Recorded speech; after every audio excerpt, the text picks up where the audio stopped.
Hello friends, myself Umesh Kumar Singh.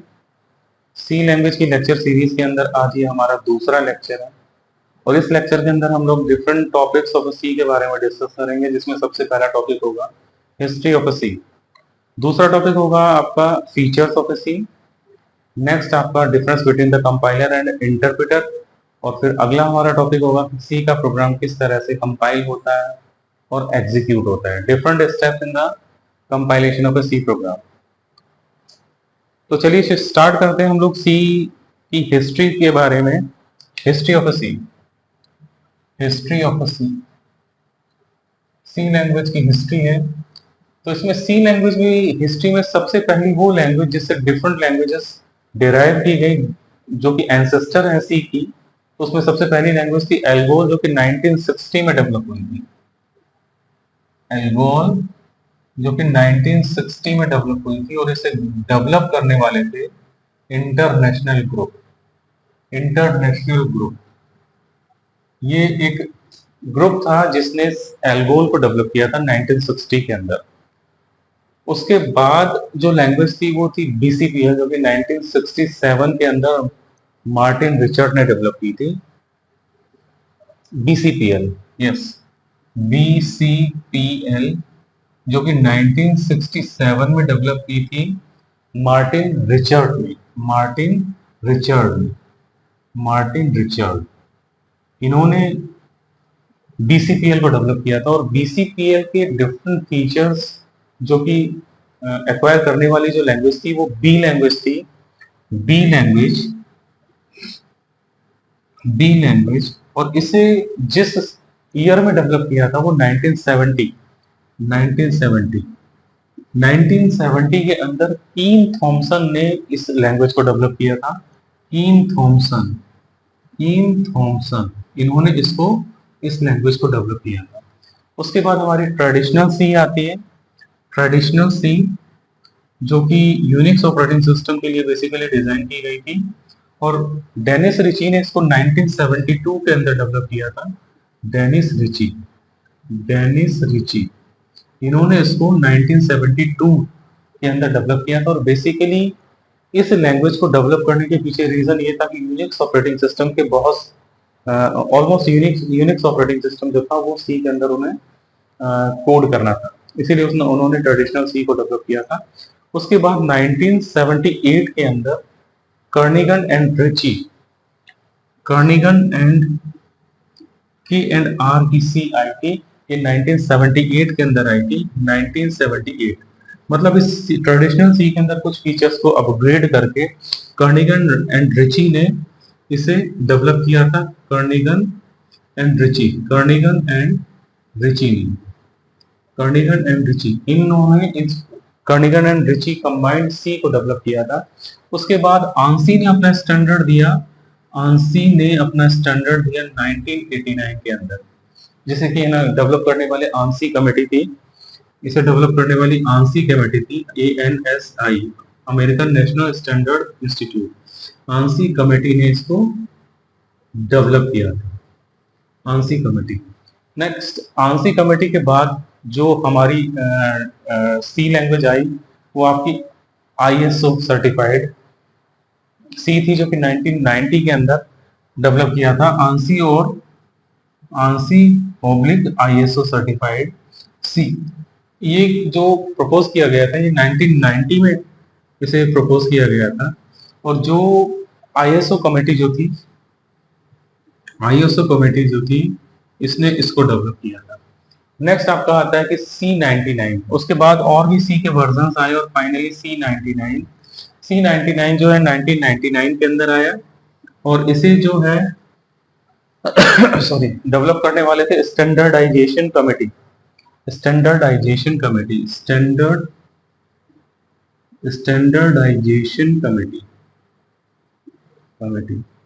इस तरह से सी की हिस्ट्री के बारे में हम लोग यही जानते हैं कि सी के अंदर जो भी फीचर्स हैं वो अपने एंसेस्टर्स के हैं। उसके बाद इसके अंदर अपग्रेड होती गई है सी, और फाइनली हमारे पास जो सी है आज वो अपग्रेडेड सी है।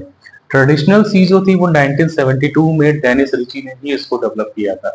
तो ये आपकी हिस्ट्री ऑफ सी है। नेक्स्ट हम इसके फीचर्स के बारे में डिस्कस करते हैं। हिस्ट्री के सी लैंग्वेज के डिफरेंट फीचर्स क्या क्या होते हैं जिनकी वजह से सी लैंग्वेज आज भी मार्केट में बनी हुई है, इतनी पुरानी लैंग्वेज होने के बाद भी। तो देखिए फीचर्स ऑफ सी, चलिए फीचर्स ऑफ सी एक एक करके हम लोग देखते हैं।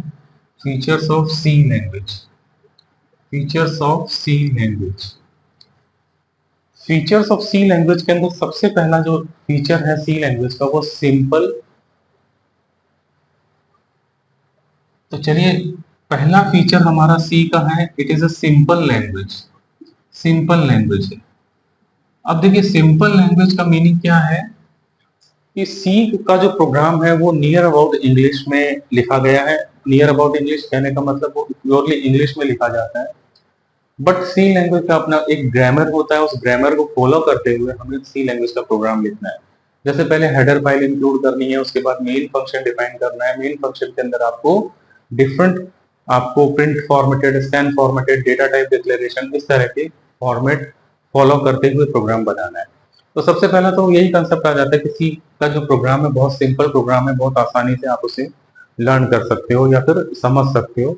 दूसरा एक और फीचर है जिसमें हम एक बड़े प्रॉब्लम को, एक बड़े प्रोग्राम को छोटे छोटे मॉड्यूल्स में, छोटे छोटे फंक्शंस में डिवाइड कर देते हैं, और उन फंक्शंस में डिवाइड करने के बाद हमारी एडवांटेज ये हो जाती है कि हम उसके डिफरेंट छोटे छोटे मॉड्यूल्स को बहुत आसानी से डिबग कर सकते हैं और उसको आसानी से इम्प्लीमेंट करके टेस्टिफाई कर सकते हैं, उसको टेस्ट कर सकते हैं। तो ये फीचर है सी का सिंपल फीचर, कि इसमें आप छोटे छोटे प्रोग्राम्स के अंदर एक बड़े प्रॉब्लम को छोटे छोटे प्रोग्राम्स के अंदर डिवाइड कर सकते हैं, छोटे छोटे मॉड्यूल्स के अंदर डिवाइड कर सकते हैं। दूसरा इसका फीचर आता है machine independent, machine independent, machine independent, या फिर हम ये कह सकते हैं it is a portable language. अब देखिए पोर्टेबल लैंग्वेज का हम इस तरह से डिफाइन कर सकते हैं कि हमारी लैंग्वेजेस बेसिकली दो तरह की, जैसे मैंने पहले लेक्चर के अंदर बताया था कि दो तरह की लैंग्वेजेस है हमारी। सबसे पहली आती है आपकी low level language, low level language, और दूसरी है आपकी high level language, high level language. ठीक है, और लो लेवल लैंग्वेजेस के अंदर आपकी आती है मशीन लैंग्वेज और असेंबली लैंग्वेज, मशीन और असेंबली लैंग्वेज। ये दोनों लैंग्वेजेस जो हैं आपकी लो लेवल के अंदर आती है। और थर्ड जीएल और फोर्थ जीएल जो है हमारी, थर्ड जनरेशन लैंग्वेज और फोर्थ जनरेशन लैंग्वेज जो है हमारी, सॉरी फोर्थ जनरेशन लैंग्वेज जो है ये आपकी हाई लेवल लैंग्वेज। अब दोनों के बीच में डिफरेंस क्या है कि इन केस अगर लो लेवल लैंग्वेज की हम बात करते हैं, programming in about the machine language and assembly language, तो हमें बहुत कुछ आर्किटेक्चर के बारे में, सिस्टम के आर्किटेक्चर, सीपीयू के आर्किटेक्चर के बारे में पता होना चाहिए। अगर हमें आर्किटेक्चर की नॉलेज नहीं है तो हम आसानी से प्रोग्राम नहीं बना सकते। और दूसरा एक प्रॉब्लम और था कि जैसे आर्किटेक्चर, डिफरेंट सिस्टम्स के अपने अपने आर्किटेक्चर होते हैं, तो अगर आप एक आर्किटेक्चर बेस्ड प्रोग्राम डिजाइन कर रहे हैं तो दूसरे सिस्टम का जिसका डिफरेंट आर्किटेक्चर है तो उस पर वो प्रोग्राम आपका एग्जीक्यूट नहीं होगा। तो यहाँ पे जो प्रॉब्लम थी वो आपकी पोर्टेबिलिटी की प्रॉब्लम थी। अब हाई लेवल लैंग्वेजेस के अंदर क्या है कि सिस्टम जो है वो नियर अबाउट इंग्लिश में डिजाइन किया जाता है और वो पोर्टेबल होता है, किसी भी मशीन पे ऑपरेटिंग सिस्टम सिमिलर होना चाहिए, कोई सा भी आर्किटेक्चर हो उस पर वो एग्जीक्यूट हो जाएगा। तो सी लैंग्वेज हमारी मिडिल लेवल लैंग्वेज है।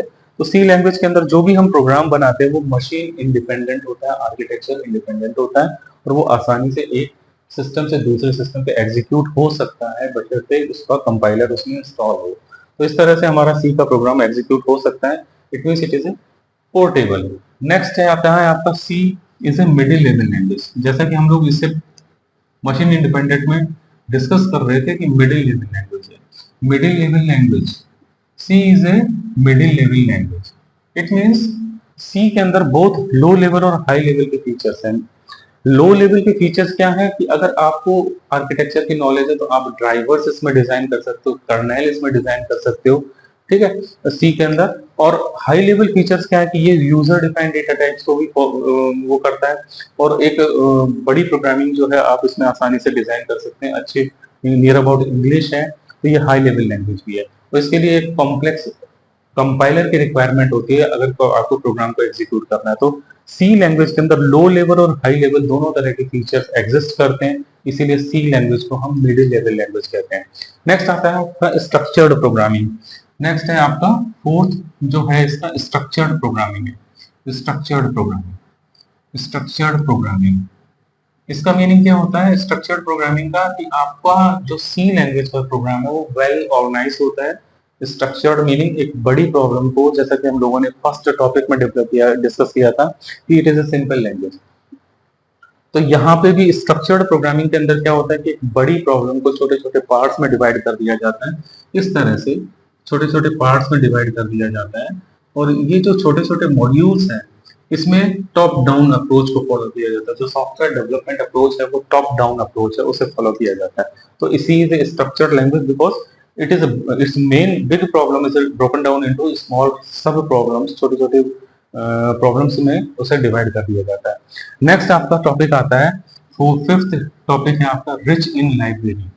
रिच इन लाइब्रेरी, अब देखिए सी लैंग्वेज के अंदर आपको डिफरेंट हेडर फाइल्स मिल जाएंगे, और ये जो हेडर फाइल्स हैं आपकी हेल्प करती हैं प्रोग्रामिंग के अंदर, जैसे stdio.h, conio.h, console input output.h, या फिर हम कहें stdlib.h, math.h, dos.h, pragma.h, तमाम तरह की हेडर फाइल्स हैं dos.h वगैरह, जो कि आपको मदद करती हैं प्रोग्रामिंग के अंदर। इसके अंदर हर एक लाइब्रेरी, हर एक हेडर फाइल के अंदर बहुत सारे फंक्शंस डिफाइन किए गए हैं, और उन फंक्शंस की मदद से हम आसानी से प्रोग्राम को डिजाइन कर सकते हैं। नेक्स्ट है मेमोरी मैनेजमेंट। नेक्स्ट आप इसका टॉपिक आता है, सिक्स्थ टॉपिक है मेमोरी मैनेजमेंट। मेमोरी मैनेजमेंट, ठीक है, मेमोरी मैनेजमेंट। मेमोरी मैनेजमेंट में हम ये बता सकते हैं कि मेमोरी मैनेजमेंट जो है सी के अंदर, इसमें दो तरह की मेमोरी एलोकेशन होता है। एक होता है स्टैटिक मेमोरी एलोकेशन, और एक होता है डायनेमिक मेमोरी एलोकेशन। अब देखिए स्टैटिक और डायनेमिक में डिफरेंस क्या है कि अगर आप कोड के समय कोई वेरिएबल डिफाइन कर रहे हैं, सपोज आपने लिख दिया int x, it means x is a static variable. आपने पहले से बता दिया कि एक्स जो है आप यूज करने जा रहे हैं, तो आपको पता है इंट एक्स। अब डायनेमिक में क्या होता है कि आपकी परमिशन से, यदि आपने कोड डिजाइन किया जिसमें आपने परमिशन अगर यस करी, तो फिर आपके लिए वो एक एरे को डायनेमिकली एलोकेट कर देगा मेमोरी, या फिर एक इंटीजर टाइप का डेटा जो है डायनेमिकली, अगर आपकी नीड है उसके अकॉर्डिंग प्रोग्राम जब आपका एग्जीक्यूट हो रहा है, रन हो रहा है, उसमें आपकी नीड के अकॉर्डिंग आप उसमें मेमोरी एलोकेशन कर रहे हैं, तो उसे हम कहेंगे dynamic allocation, dynamic memory allocation. और इसमें डिफरेंट डिफरेंट फंक्शंस है, जैसे मैलोक है, कैलोक है, रियालॉक है, या फिर है ना डिलीट है, फ्री है, ये इस तरह के फंक्शंस यूटिलाइज होते हैं। और बेसिकली डायनेमिक मेमोरी एलोकेशन जो है वो पॉइंटर्स की मदद से होता है, पॉइंटर्स। ठीक है, जो हमारा नेक्स्ट टॉपिक है पॉइंटर्स, 6 7 सेवंथ है हमारा पॉइंटर्स। अब देखिए पॉइंटर्स क्या होते हैं, पॉइंटर्स एक्चुअल में वो वेरिएबल्स होते हैं जो वेरिएबल आप डिक्लेयर करते हैं, उनके एड्रेसेस को अपने अंदर स्टोर करके रखते हैं। एड्रेसेस जैसे आपने इंट एक्स किया, तो ये एक्स नाम का जो ब्लॉक बनेगा, एक्स नाम का जो ब्लॉक बन रहा है, इसका सपोज 2200 एड्रेस है, तो पॉइंटर एक ऐसा वेरिएबल है जो कि इस पर्टिकुलर एड्रेस, इस लोकेशन को अपने अंदर स्टोर करके रखता है। और पॉइंटर्स की मदद से हम डायनेमिक मेमोरी एलोकेशन करते हैं, जो कि मेमोरी मैनेजमेंट के अंदर बहुत इंपॉर्टेंट रोल प्ले करता है। तो इसलिए हम ये कह सकते हैं कि pointers is the power of the C. Pointers जो है वो सी की पावर होती है। ठीक है, उसके बाद नेक्स्ट हमारा जो टॉपिक आता है वो है आपका fast speed, fast execution. C language का प्रोग्राम क्योंकि कंपाइल होता है, इसीलिए उसकी जो कंपाइलेशन स्पीड है comparative to other languages is fast. ये सी का लैंग्वेज का प्रोग्राम जो है वो फास्टली एग्जीक्यूट होता है in comparison with other languages. Next आपका आता है recursion. Ninth is a recursion. Recursion, recursion meaning ये होता है कि एक फंक्शन जो अपने आप को बार बार कॉल करे till the condition is remains till the condition is remains true। जब तक कि कंडीशन ट्रू रहेगी वो अपने आप को कॉल करता रहेगा, फॉल्स होते ही वो बंद हो जाएगा। Recursion is basically based on the last in first out stack based problem solution होता है, जिसके अंदर आप एक पर्टिकुलर फंक्शन को बार बार कॉल करते हैं, फंक्शन में ही रह के फंक्शन को दोबारा से कॉल करना, this is called the recursion. अब जैसे ट्रीज हैं, ये रिकर्शन के थ्रू आसानी से इम्प्लीमेंट किए जा सकते हैं। ट्रेडिशनल प्रोग्रामिंग के कंपैरिजन में आप रिकर्शन का यूज करते हुए बहुत सारी प्रॉब्लम्स को बहुत आसानी से सॉर्ट आउट कर सकते हैं। तो ये आपका रिकर्शन हो गया। नेक्स्ट आपका आता है एक्सटेंसिबल प्रोग्रामिंग। एक्सटेंसिबल प्रोग्राम है, ये प्रोग्रामिंग लैंग्वेज है, एक्सटेंसिबल लैंग्वेज है ये। अब सी लैंग्वेज के अंदर आप आसानी से अपडेशन करके आप उसे रजिस्टर करा सकते हैं। नए आप फंक्शंस को डिजाइन करके आप उसे रजिस्टर सी कमिटी को रजिस्टर करा सकते हैं। तो ये सी जो है ये एक एक्सटेंसिबल लैंग्वेज है। इसमें ये भी हम कह सकते हैं कि आप इसके अंदर user defined data type create करके इस प्रोग्राम को अपने एग्जीक्यूट कर सकते हैं। यूजर डिफाइंड मतलब सी को आप एक्सटेंड कर सकते हैं अपने हिसाब से। तो ये डिफरेंट फीचर्स हैं सी लैंग्वेज के, जिसमें सबसे पहला सिंपल, दूसरा मशीन इंडिपेंडेंट, तीसरा middle level programming language, structural programming है, रिच इन लाइब्रेरी है, मेमोरी मैनेजमेंट है, पॉइंटर्स है, फास्ट एग्जीक्यूशन है, रिकर्शन है एंड एक्सटेंसिबल लैंग्वेज। तो चलिए इस टॉपिक के बाद हम लोग नेक्स्ट जो डिस्कस करेंगे वो होगा हमारा कंपाइलर और इंटरप्रेटर। कंपाइलर और इंटरप्रेटर, ठीक है। तो कंपाइलर और इंटरप्रेटर के बारे में हम लोग डिस्कस करते हैं। चलिए देखिए सी लैंग्वेज के अंदर क्योंकि सी लैंग्वेज जो है वो थर्ड जनरेशन लैंग्वेज के अंदर आती है और बेसिकली ये मिडिल लेवल लैंग्वेज है। तो सी के अंदर जो इंटरमीडिएटरी जो जो सॉफ्टवेयर रिस्पॉन्सिबल होता है मशीन लैंग्वेज के अंदर इस प्रोग्रामिंग लैंग्वेज को कन्वर्ट करने के लिए उसे हम कंपाइलर कहते हैं। तो ठीक है, हम लोग कंपाइलर की सबसे पहले बात करते हैं कि कंपाइलर एक्चुअल में, बहुत शॉर्ट में हम लोग इसको डिस्कस करेंगे कि कंपाइलर एक्चुअल में होता क्या है। तो कंपाइलर एक ऐसा मीडिएटर सॉफ्टवेयर होता है जो आपके सोर्स कोड को एक्सेप्ट करता है और उसे एक्सेप्ट करने के बाद वो उसे मशीन कोड के अंदर कन्वर्ट कर देता है जिससे कि आपको आउटपुट मिलता है। ठीक है, तो हम ये लिख सकते हैं कि हमारा जो सोर्स कोड है इसे कंपाइलर जो है एक्सेप्ट करता है, कंपाइलर एक्सेप्ट करता है और इसमें जो एरर्स होता है वो फाइंड आउट करता है। एरर्स फाइंड आउट करने के बाद इसे वो कन्वर्ट करता है एग्जीक्यूटेबल कोड के अंदर, और एग्जीक्यूटेबल कोड जो होता है वो फाइनली आपको आउटपुट देता है। और शॉर्ट के अंदर अगर हम बात करें तो ये बेसिकली ये इस तरह से इम्प्लीमेंटेशन होता है। जबकि इंटरप्रेटर जो हमारा है,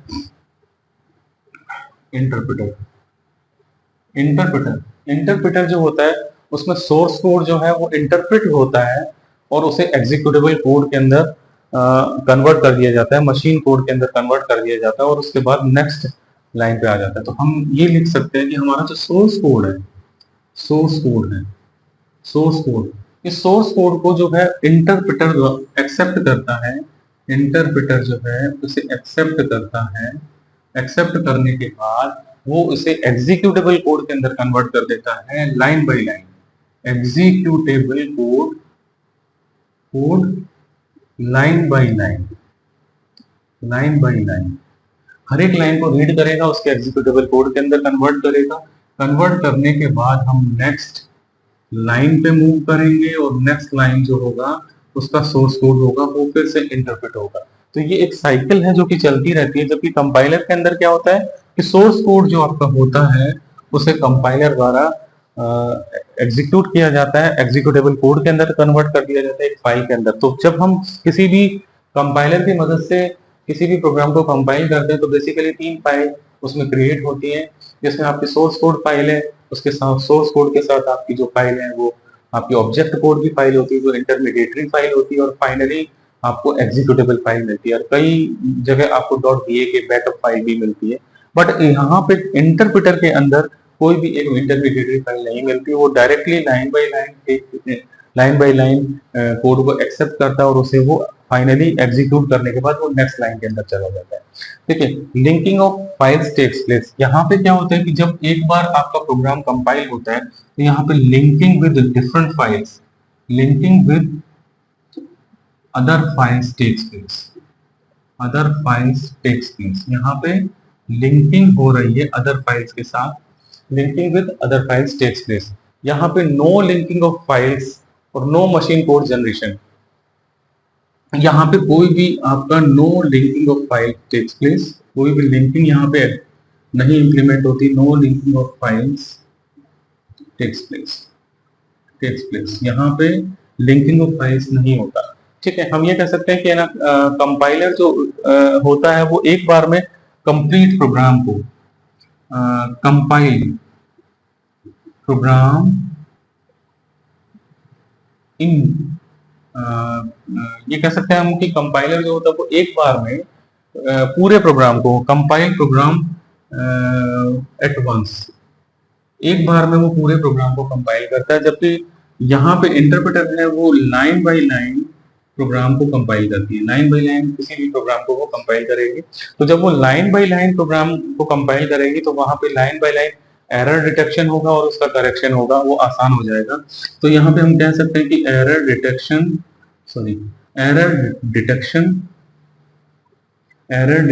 and correction is easy. Compiler के अंदर error detection and correction is easy होता है। इसके अंदर हम ये कह सकते हैं कि error detection and correction is a easy task in the compiler. अब यहाँ इंटरप्रेटर तो shares the information in the executable file. अब यहाँ पे क्या है कि shares the information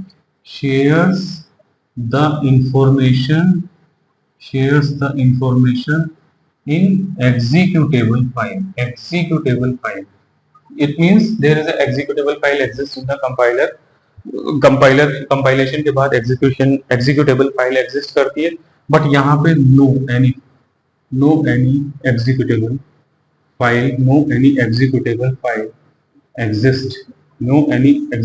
file exist. तो इस तरह से ये डिफरेंस होता है कि है ना कंपाइलर और इंटरप्रेटर के अंदर की। कंपाइलर जो होता है, फिर से एक बार रिवाइज कर लेते हैं एक बार फिर से चीजों को, कि कंपाइलर जो होता है वो एक बार में प्रोग्राम को कंपाइल करता है एट वंस, एक बार में प्रोग्राम को कंपाइल करेगा। वो क्या करेगा कि सोर्स कोड को लेगा, सोर्स कोड के अंदर डिफरेंट एरर्स को फाइंड आउट करेगा, अब उसको आपसे उससे करेक्ट करवाएगा, करेक्ट करवाने के बाद उसे एग्जीक्यूटेबल कोड में कन्वर्ट करेगा और एग्जीक्यूटेबल कोड में कन्वर्ट करने के बाद आपको आउटपुट मिलेगा। जबकि इंटरप्रेटर में क्या होता है कि सोर्स कोड को लिया जाता है, इंटरप्रेट किया जाता है, लाइन बाय लाइन वो इनटेक करता है, एक एक लाइन को वो एग्जीक्यूट करता है और एग्जीक्यूट करने के बाद नेक्स्ट लाइन को वो रीड करता है। तो यहाँ पे क्या होता है कि एक linking with other files takes place during the compilation के दौरान जो अदर फाइल से जो लिंकिंग होती है, जो जहाँ पे सोर्स कोड अदर जो आपने फाइल्स इंक्लूड कराई गई है उन फाइलों से आपकी आसानी से लिंकिंग हो जाती है। बट यहाँ पे no linking of files takes place, यहाँ पे कोई लिंकिंग नहीं होती क्योंकि लाइन बाय लाइन प्रोग्राम का एग्जीक्यूशन हो रहा है, तो यहाँ पे लिंकिंग पॉसिबल ही नहीं है। नेक्स्ट आपका आता है कि कंपाइलर प्रोग्राम एट वंस, एक ही बार में अंदर पूरा प्रोग्राम को कंपाइल करेगा, जबकि यहाँ पे होगा कि लाइन बाय लाइन प्रोग्राम को कंपाइल करेगा। तो यहाँ पे जो एरर डिटेक्शन एंड करेक्शन है ये एक कंप्लीट कॉम्प्लिकेटेड प्रोसेस है, जबकि यहाँ पे क्योंकि लाइन बाय लाइन एग्जीक्यूशन हो रहा है तो यहाँ पे कोई भी एरर का डिटेक्शन या फिर उसका करेक्शन होता है वो बहुत आसान होता है, क्योंकि हमें पता लगेगा एक पर्टिकुलर लाइन के अंदर एरर हुई है। तो अब नेक्स्ट आपका आता है कि share the information the executable file. तो यहाँ पे जो इंफॉर्मेशन जो है वो एग्जीक्यूटेबल फाइल जनरेट होती है, मेमोरी ऑक्यूपाई करती है वो, जबकि यहाँ पे no any executable file format. तो ये कुल मिला के पूरा कंपाइलर और इंटरप्रेटर के बीच में यही डिफरेंस है। और हमारा सी लैंग्वेज के अंदर हम कंपाइलर यूज करते हैं, कंपाइलर से प्रोग्राम को कंपाइल करने के बाद हमें एरर डिटेक्शन पता लगता है। अब ये पूरी प्रोसेस जिसमें हमें एरर्स को फाइंड आउट करना है वो क्या होता है, तो चलिए उसके डिस्कस करते हैं, उसके बारे में देखते हैं कि हमारा सी लैंग्वेज के अंदर जो है हम प्रोग्राम को किस तरह से कंपाइल करते हैं, उसकी इंटरनल प्रोसेस देखते हैं। तो सबसे पहले हम क्या करेंगे, हम लोग एडिटर को ओपन करेंगे। तो एडिटर जो होगा उसे हम ओपन करेंगे। अब जैसे आप टर्बो यूज कर रहे हैं तो एडिटर को आपने क्या किया, ओपन कर लिया। एडिटर को ओपन करने के बाद आप क्या करेंगे, प्रोग्राम को एडिट करेंगे, एडिट प्रोग्राम करेंगे। क्या करेंगे, आप प्रोग्राम को डिजाइन करेंगे, एडिट करेंगे, कोड करेंगे। कोड करने के बाद उसे आप F2 प्रेस करेंगे। अगर आप टर्बो पे काम कर रहे हैं तो आप F2 प्रेस करेंगे और उसे सेव कर देंगे। किस नाम से, जो भी नाम होगा .c या फिर .cpp से। cpp C++ की फाइल है और C लैंग्वेज जो है .c लैंग्वेज की फाइल है। तो आप चाहें आप .c एक्सटेंशन से सेव करें और या फिर आप .cpp से सेव करें। और ये जो पहले वाला जो नाम है, ये नाम आपको देते समय कुछ कन्वेंशंस हैं जो जिनका आपको ध्यान रखना है। जैसे आप 8 अल्फाबेट तक नाम छोटा होना चाहिए, आपको 8 अल्फाबेट तक होना चाहिए। आपको अल्फा न्यूमेरिक आप यूज कर सकते हैं, नंबर से आपको स्टार्ट नहीं करना, अल्फाबेट से शुरू करना है, उसके बाद आप नंबर दे सकते हैं। स्पेसेस अलाउ नहीं है, स्पेसेस आपको नहीं देने हैं। और उसके साथ साथ आपको जो है उसके बीच में स्पेशल सिंबल्स नहीं देने। तो इस तरह से आप प्रोग्राम को जो नाम देंगे वो उसमें कुछ कन्वेंशंस का ध्यान रखना है। ध्यान रखने के बाद हम लोग क्या करेंगे, अब हम यहाँ पे कंपाइलेशन प्रोसेस स्टार्ट करेंगे जिसमें हम CTRL प्लस F9 प्रेस करेंगे।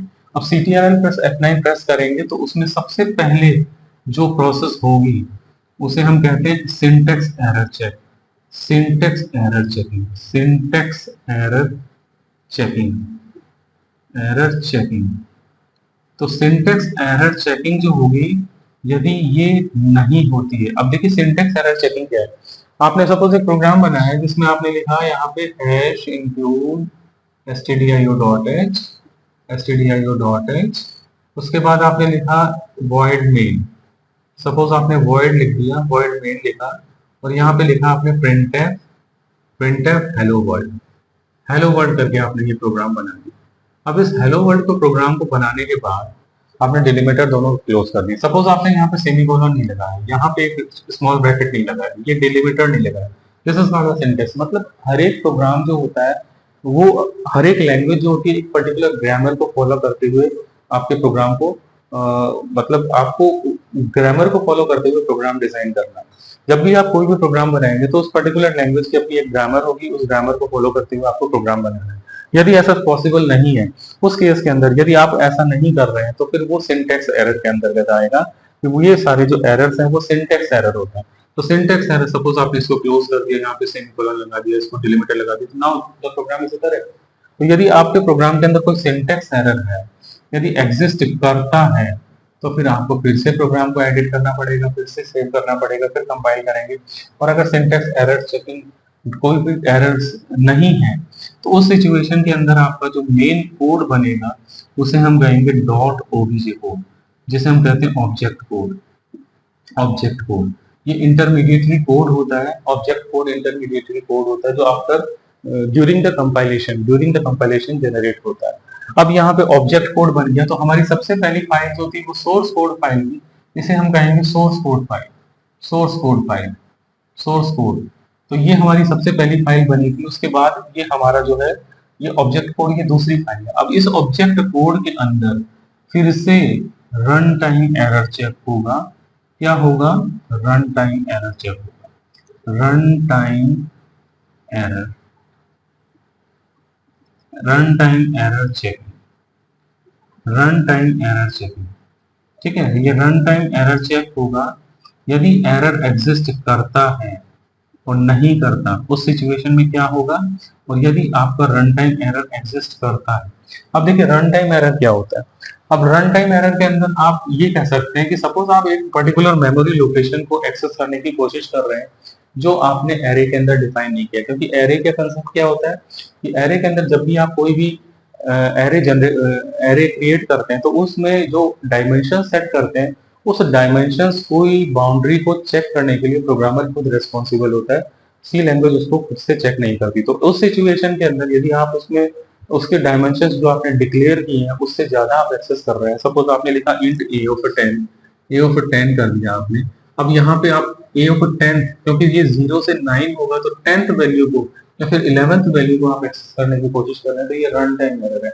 मतलब आप एक ऐसी मेमोरी लोकेशन को एक्सेस करो जो मेमोरी लोकेशन आपने डिक्लेयर ही नहीं करी है, तो वो आपका एरर पे आ जाएगा। या फिर आप किसी भी नंबर को आप सपोज 0 से डिवाइड कर रहे हो, किसी भी नंबर को आप 0 से डिवाइड कर रहे हो, तो ये आपका run time error checking, run time error होगा। और इस एरर के अंदर आपका प्रोग्राम जो है आपको फिर से, यस, अगर ये एग्जिस्ट कर रहा है तो आपको फिर से इसे एडिट करना पड़ेगा और फिर से पूरी प्रोसेस को फॉलो करना पड़ेगा। और इनकेस अगर नहीं है एरर, तो उस सिचुएशन के अंदर आपका जो है, अगर एरर नहीं है तो उस सिचुएशन के अंदर आपकी एक फाइल जनरेट होगी जिसे हम कहते हैं .exe फाइल। और this one is a third file which is called the executable file.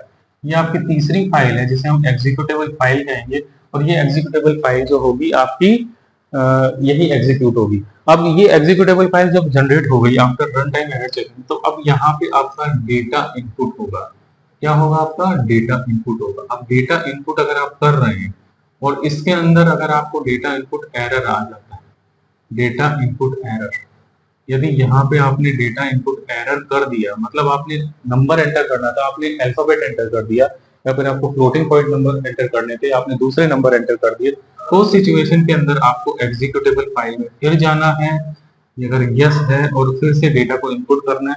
अब आपको पूरी प्रोसेस को फॉलो करने की जरूरत नहीं है, आप केवल एग्जीक्यूटेबल फाइल पे जाएंगे और उसे डायरेक्टली एग्जीक्यूट करके आप उसमें आप डेटा इनपुट कर सकते हैं, सही डेटा इनपुट कर सकते हैं। और अगर ये डेटा इनपुट एरर नहीं है, तब फिर आपके प्रोग्राम का जो होगा वो लॉजिक लॉजिकल एरर। यदि आपका प्रोग्राम का लॉजिक सही है तो आपको एक करेक्ट आउटपुट मिल जाएगा। क्या मिल जाएगा? आपको एक करेक्ट आउटपुट मिल जाएगा। तो ये एक स्मॉल प्रोसेस है ड्यूरिंग द कंपाइलेशन। जब आप प्रोग्राम को कंपाइल करते हैं तो सिचुएशन में आपको इन सारी प्रोसेस में ये सारी प्रोसेस इंप्लीमेंट होती है। तो यहाँ पे जो है आपको करेक्ट आउटपुट मिल रहा है। इनकेस अगर आपके प्रोग्राम में लॉजिकल एरर है, यदि आपके प्रोग्राम के अंदर लॉजिकल एरर है, मीनिंग आपने एडिशन का प्रोग्राम बनाया, नंबर रिवर्स का प्रोग्राम बनाया और वो कुछ और ही आपको रिजल्ट दे रहा है, it means there is a logical error. Run time error सही है आपका, सिंटैक्स एरर सही है, तो ये तीसरा जो लॉजिकल एरर है। डेटा इनपुट एरर भी सही है, तो फिर ये तीसरा चौथा जो होगा आपका जो लॉजिकल एरर है, इसी में प्रॉब्लम होगी। तो आपको प्रोग्राम को लॉजिक को चेक करना पड़ेगा कि आपका प्रोग्राम का लॉजिक सही है कि नहीं है। तो अब अगर लॉजिकल एरर एग्जिस्ट करता है तो फिर आपको सीधा सीधा फिर से अपने प्रोग्राम का लॉजिक सही करना है और फिर से पूरी की पूरी प्रोसेस आपको फॉलो करनी पड़ेगी। फाइनली जो है आपको करेक्ट आउटपुट जब तक आपको नहीं मिलता तब तक आपको लॉजिक पे काम करना होगा, उसके डिजाइन पे काम करना होगा। तो ये आपके आज के कंसेप्ट हैं जिसमें हम लोगों ने सबसे पहले सी की हिस्ट्री के बारे में डिस्कस किया। हिस्ट्री में जैसे ALGOL, BCPL B, traditional C, Kernighan and Ritchie C, ANSI C, ANSI ISO C और C99 जो कि 1999 में डेवलप हुई। एल्गोर 1960 में, बीसीपीएल 1967 में, डी लैंग्वेज 1970 में, ट्रेडिशनल सी जो है वो 1972 में, कर्निघन एंड रिची जो है 1978 में, आंसी सी 1989 में, आंसी आईएसओ सी 1990 में 1990 में, और C99 जो है आपकी 1999 में। तो ये different history of a C थी। उसके बाद हम लोगों ने features of a C discuss किया, जिसमें simple, machine independent, middle level, structured language, rich in library, memory management, fast speed, pointers, recursion और एक्सटेंसिबल लैंग्वेज, ये सारे फीचर्स हम लोगों ने डिस्कस किए थे। फाइनली उसके बाद हम लोगों ने कंपाइलर और इंटरप्रेटर के बीच में डिफरेंस डिस्कस किया। उसके बाद हमारा जो ये लास्ट टॉपिक था कि सी लैंग्वेज के प्रोग्राम को टर्बो में कंपाइलेशन किस तरह से इंप्लीमेंट होता है। तो आज के लिए हम लोग इतने ही लेक्चर को इसको डिस्कस करेंगे। इतना ही लेक्चर हमारा है। इसके बाद हमारा जो थर्ड लेक्चर होगा वहां से हम लोग आपकी प्रोग्रामिंग शुरू कराएंगे, थर्ड लेक्चर से। इसी के बीच में 2 वीडियो जो होंगे हमारे, उसमें हम लोग देखेंगे कि हम टर्बो के ऊपर प्रोग्राम किस तरह से कंपाइल कर सकते हैं, या फिर विजुअल स्टूडियो कोड पे हम प्रोग्राम को किस तरह से एग्जीक्यूट कर सकते हैं, या कोड ब्लॉक्स पे हम प्रोग्राम किस तरह से एग्जीक्यूट करेंगे। ये हम लोग प्रैक्टिकली सेशन करके देखेंगे, प्रैक्टिकल इम्प्लीमेंट करेंगे। तो चलिए आज के लिए इतना ही काफी। Thank you very much.